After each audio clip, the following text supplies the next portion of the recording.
चालकाने एक अपघात केला होता, त्यानंतरची सगळी परिस्थिती तुम्हाला माहिती आहे. आज माध्यमांसमोर तुम्ही काय भूमिका मांडण्यासाठी या ठिकाणी आहात?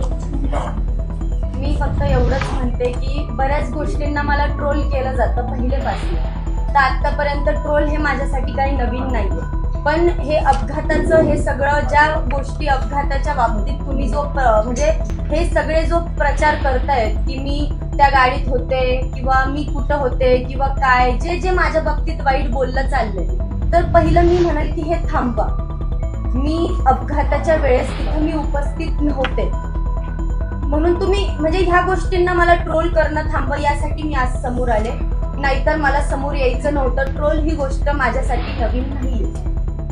एका बाजूनी तुमचे असं काल म्हणाले की तुम्ही मदतीचा हात अपघातग्रस्तांसाठी पुढे केला, दुसरी बाजू असं सांगते की त्यांच्याकडनं असं आम्हाला सांगण्यात आलं, आम्ही माध्यमावर आम्ही रिपोर्ट करणार की ते जे सांगतायत ते म्हणून. त्यांचं असं म्हणणं आहे की तुम्ही कुठल्याही मदतीचा हात पुढे केला नव्हता.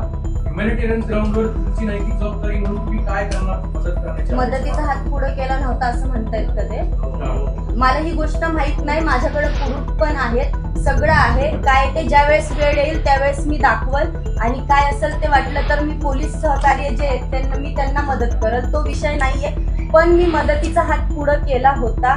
ज्या वेळेस मला ही घटना कळली त्यावेळेस मी तिथं म्हणजे माझ्या भाऊ लोकांना पाठवलं, मी पैसे घेऊन पाठवले की बाबा तुम्हाला जेवढी मदत लागल तेवढी तुम्ही घ्या, बाकीचं आपण बघू ना, पुढं मागं होतं ना. पण मी पाठवलं ना, तर त्यांनी नकार दिला आणि जे म्हटले की बाबा कायदेशीर किंवा काय, तर मग आपलं सगळं आता कायदेशीर चालू आहे, तर मग एवढं उठवायची गरज नाहीच आहे, एवढं करायची गरज नाही. हे सगळं कायदेशीर चालू आहे. किंवा पोलिसांनी हे पण सांगितलं की मी गाडीत असली तरी गाडी मी चालवत नव्हते, मी गाडीत नाहीच आहे, तो प्रश्न तर वेगळाच आहे. पण एक सांगण्याचं काम मी सांगते की गाडी मी नव्हते चालवत, तर यात मी दोषी नाहीये. तर तुम्ही तरीही मी दोषी नसतानाही मलाच दोषी का ठरवलं चाललंय मला हे कळत नाही. फक्त गाडी माझ्या नावावर आहे म्हणून, आणि असं नाही माझ्या कामाव्यतिरिक्त म्हणजे माझा जो गाडी चालक आहे त्याच्या कामाव्यतिरिक्त गाडी त्याच्याकडे होती.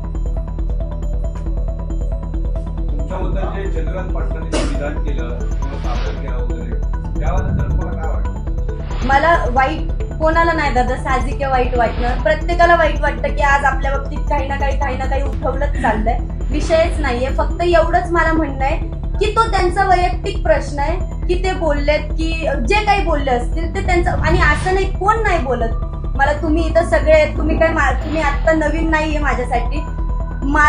मी जशी व्हायरल झाली आहे, माझी ही तिसरी वेळ आहे इथं, तुम्ही बघताय. मी आतापर्यंत ट्रोलच होत आली. मला कोण चांगलं म्हणतं का? नाही म्हणत, मला सगळे वाईटच म्हणतात. मी चांगलं नाचली तरी मला वाईट म्हणतात, आणि मी वाईट नाचली तर ते विचारायलाच नको. मग हा विषय म्हणून मी लक्ष देत नाही या गोष्टीवर.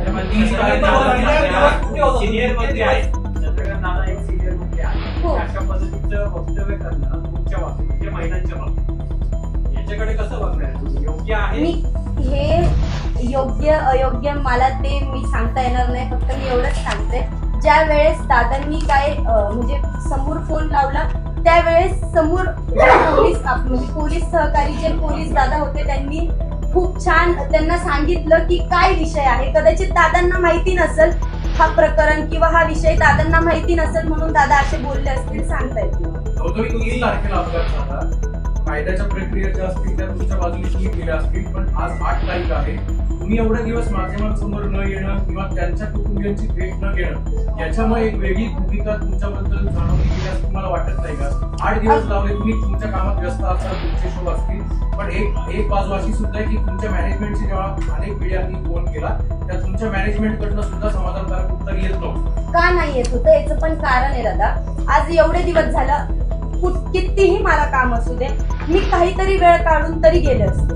मी अशी आज मीही त्या गोष्टीतून बाहेर आली आहे, मीही गरिबीतून बऱ्याच गोष्टीतून मी आज बाहेर आली आहे. संकट सगळे आले, मीही समोर गेली आहे. मला काय वाईट वाटलं की आपण मदतीचा हात पुढे केला, सगळं झालं, मी भाऊ लोकांना लगेच पाठवलं, पण समोरून मला असे उत्तर आलेत ना की नाही किंवा काय काय काय जे आले असतील ते, तर त्यावरनं मी एक विचार केला, मी जाऊनही तिथं उपयोग नव्हता, त्यांना भेटणं उपयोग नव्हतं, कारण की समोरून काय येणार हे मला चांगलं माहिती आहे, म्हणून मी ती गोष्ट टाळली. पण ज्या वेळेस त्यांनी माझ्यावर जे काही उठवलं, ह्या सगळ्या गोष्टींनी मला जे म्हणजे माझ्यावर जो आरोप लावला त्यावरनं मी आज समोर आले. कारण ह्या गोष्टी मलाही सहन होत होत्या. माझे आज कार्यक्रम चालू आहेत,